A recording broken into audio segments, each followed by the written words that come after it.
Up to this point on the CD-ROM, if you're following it from beginning to the end, you've only learned about one type of symbol up to this point, and that's the graphic symbol. In this chapter, you're going to learn about a new type of symbol called the button symbol. Now, the button symbol is actually a very important part of working inside of Flash. Up until this point, you've really only learned how to draw graphics and create animations inside of Flash. What the button symbol allows you to do, however, is to create interactivity in your Flash project. That's huge. If you want to be able to create something in your Flash page for the user to be able to interact with, maybe to click simply on a graphic to get your contact information, that's interactivity. Now, granted, that uses action scripting in Flash. Action scripting is the programming language that makes interactivity and makes things work inside of Flash. But action scripting can be added to the button symbol that you're about to learn to create that interactivity. So buttons are an integral part of working with Flash. And now, in this exercise, you're not going to learn all there is to know about buttons. I'm just going to give you a brief overview of the button symbol and what it looks like and how it differs from the other symbol you've seen up until now, the graphic symbol. Later on in this chapter and the next chapter, you're going to learn more about button symbols and what they're capable of doing. In the action scripting chapter, you're going to learn how to add action scripting to the button symbols that you're learning how to create in this chapter. To get you started with, I've created a starter file for you.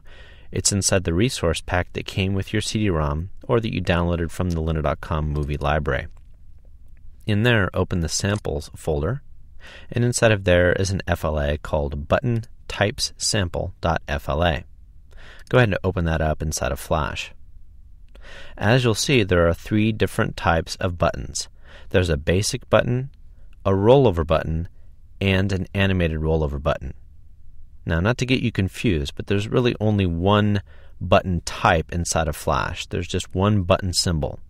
But by using that one button symbol, you can create these 3 different button types: basic, rollover, and animated. To give you a preview of what these buttons do, go ahead and after you've opened this FLA, test your movie by choosing Control-Enter or Command-Return. A basic button, when you move your mouse over it, you'll just see the hand icon, or what is often dubbed as the finger icon. Now, even though that may seem like a simple thing, it's actually very, very important. And I'd also like to add that no action scripting was used to create that. Just by creating a button symbol, when you move your mouse over it, you'll get that finger icon. And again, that's very important because if someone is visiting your website, if they've spent any amount of time on the internet, they'll know that that finger icon represents interactivity. You see that same icon when you move your mouse over a hyperlink on a web page. And that means when you click on it, something is going to happen. So that finger icon represents interactivity and that something will happen. So just by creating a button, the user will see that icon. Now with the basic button, the only thing that changes is you see that icon. The actual button itself doesn't change in any way. With a rollover button, however, when you move your mouse over it, the graphic actually changes. In this case, the Venus planet gets a little lighter and a black outline appears around the outside. With a rollover button, you can specify anything you want to happen when the user moves their mouse over it. With an animated rollover button, when you move your mouse over the button, it animates.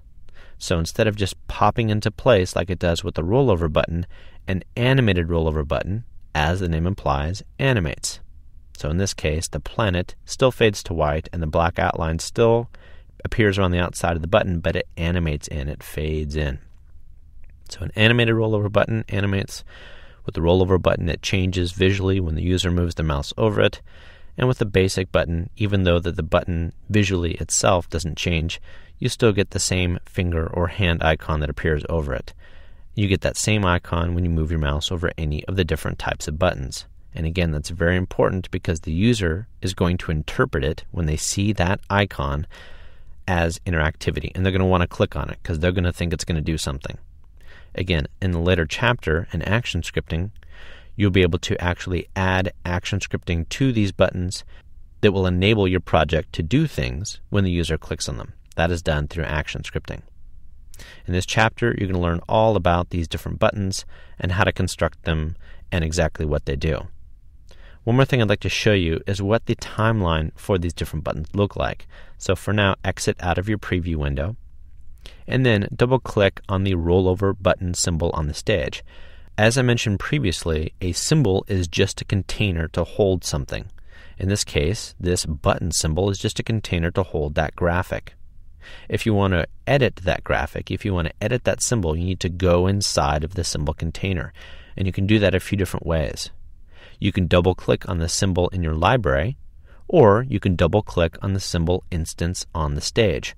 Both do the same thing. They allow you to open the original symbol and make changes to it. So on your stage, double-click on the rollover button symbol to edit it. Now when you do that, you'll see a few different things happen. One, above your timeline, you'll see a button icon, which looks like a little finger depressing a button, and the name of that button symbol. Next to it, it says button, BTN, comma, rollover. That's the name that I gave this symbol when I created it. Just like when you create a graphic symbol and you give it a name, the same applies for a button symbol. Also, your timeline will now look drastically different. As I've mentioned quite a few times throughout the movies on the CD-ROM, all symbols have their own timeline and have their own stage.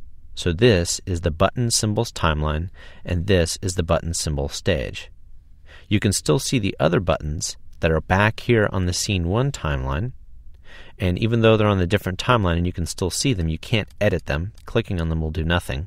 Again, because they're back in the Scene 1 timeline, not in the button timeline that you're currently in.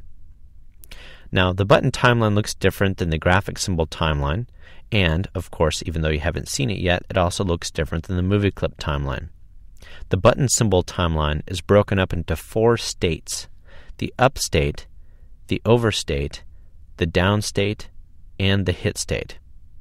And again, this is just an overview movie to give you a brief preview of what the button symbol looks like. You're actually going to be building your own button symbol in later movies on this chapter.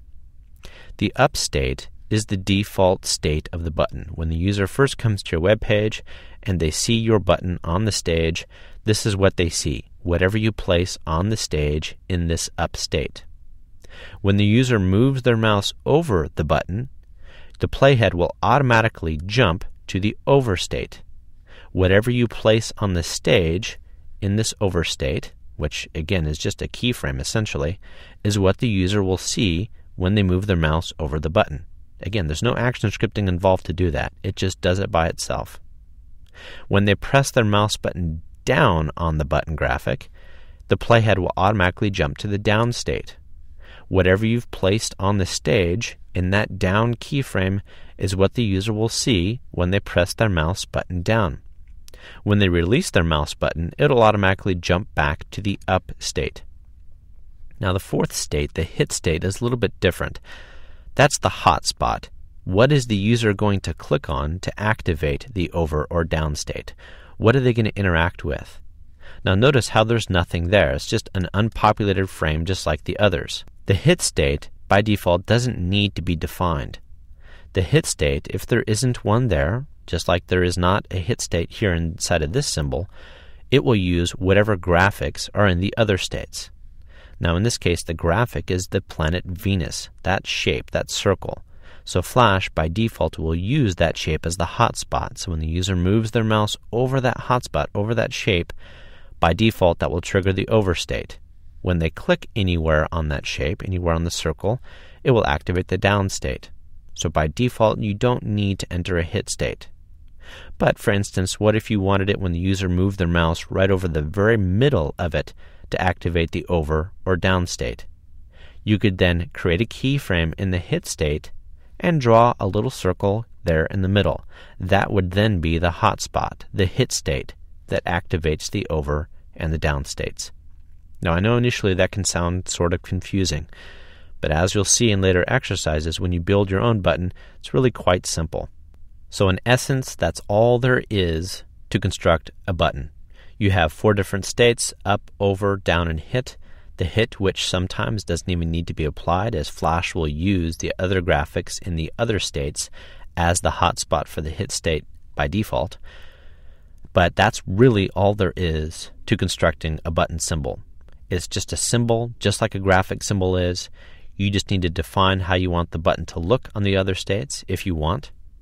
And then you can then add action scripting to that button symbol if you'd like. And anything you want can be a button symbol. Some text, a graphic, a bitmap graphic, whatever you like, whatever you can select and convert into a symbol can be a button symbol. But again, you get lots of practice and experience with button symbols in this chapter and in following chapters.